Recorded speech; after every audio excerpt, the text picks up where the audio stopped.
இது சால மீன், சென்னையிலாம் மத்தி மீன்பாங்க.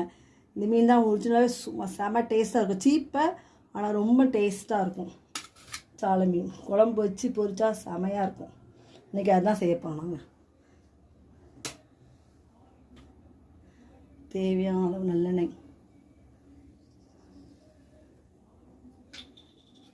பாஸ் பண்ண ஸ்பூன் கடுகு உளுந்தம்பருப்பு. கடுகு உளுந்தம்பருப்பு பொரிஞ்ச உடனே கடுகு பொரிய மாட்டேங்குதே.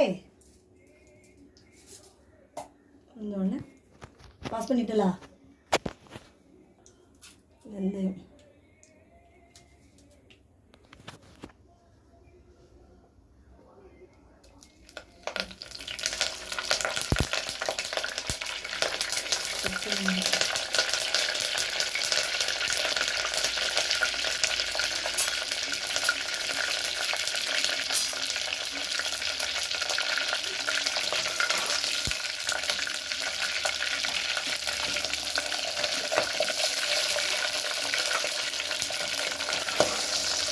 வெந்துச்சு தண்ணியில்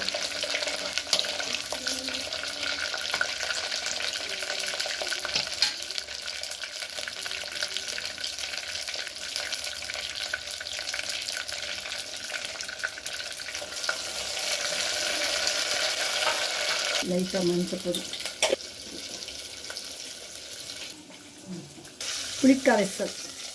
அது மொத்தமாக கரைச்சி வச்சுக்கணும். கொஞ்சம் கொஞ்சமாக கரைக்கூடாது, மொத்தமாக கரைச்சி வச்சு ஊற்ற வேண்டியதான். எப்பவுமே நான் இந்த மிளகாப்பொடி வெத்தப்பொடியெல்லாம் இப்படி தான் கரைச்சிட்டு ஊற்றுவேன்.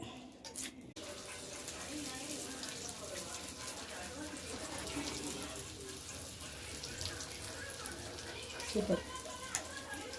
சட்டியில் வச்சா இதுதாங்க இறக்குனதுக்கப்புறமா அதில் கொதிச்சுக்கிட்டே இருக்கும். சூடு ரொம்ப நேரம்